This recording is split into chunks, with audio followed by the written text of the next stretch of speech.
స్వప్న డ్రెస్కి బ్లౌజెస్కి పైపింగ్ వేయాలో చూపిస్తున్నా విను. నాగలక్ష్మి చూస్తున్నావా? అదే చూడు, బ్లౌజ్కైనా డ్రెస్కైనా సరే ఇవి ఉన్నాయి కదా, ఇలా క్రాస్గా కట్ చేసుకొని స్టిచ్చింగ్ చేసుకోవాలి. ఇదిగో నెక్ బ్లౌజ్ కుట్టేటప్పుడు కూడా నెక్ వేస్తాం కదా, నెక్ కూడా ఇలాగే పెట్టుకొని స్టిచ్ చేసుకోవాలి. నార్మల్ నెక్ అయినా సరే, లైనింగ్ క్లాత్తో కుడతాం కదా అదైనా సరే. ఇదిగో ఇలా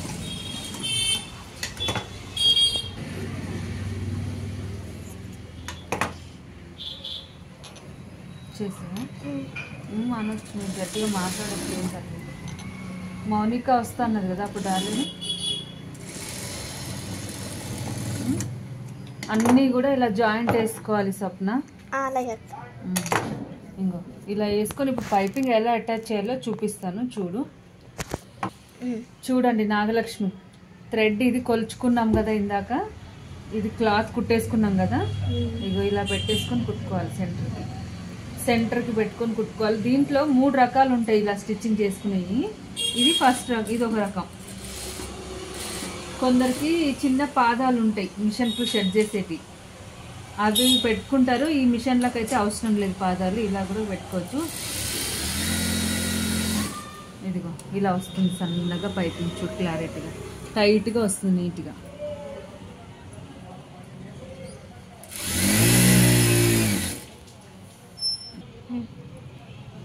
చూసావా?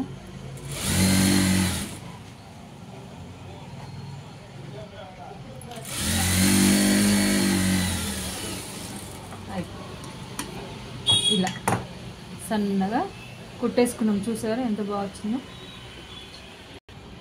ఇది ఇలా లెవెల్గా కట్ చేసుకోవాలి స్వప్న.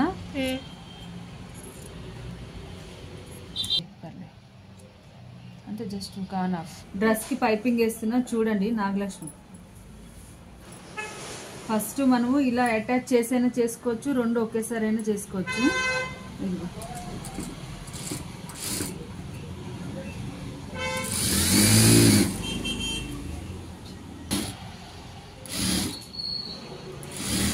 ఇలా కుట్టుకోవాలి సన్నగా, కదలకుండా దగ్గరగా.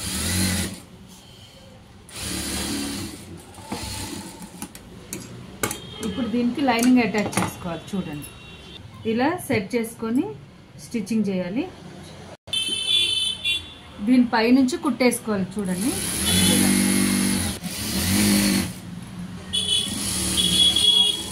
ఇలా కట్స్ పెట్టుకోవాలి. చూడండి స్వప్న, లేకపోతే మొత్తం తిత్తుల కింద వస్తుంది అనమాట.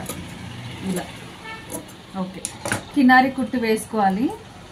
కినారి కుట్టు ఇది కంపల్సరీ, ఎందుకంటే మనం వేసిన పైపింగ్ ఫిట్గా ఉండడం కోసం ఇలా ఖచ్చితంగా వేసుకోవాలి. ఇదిగోండి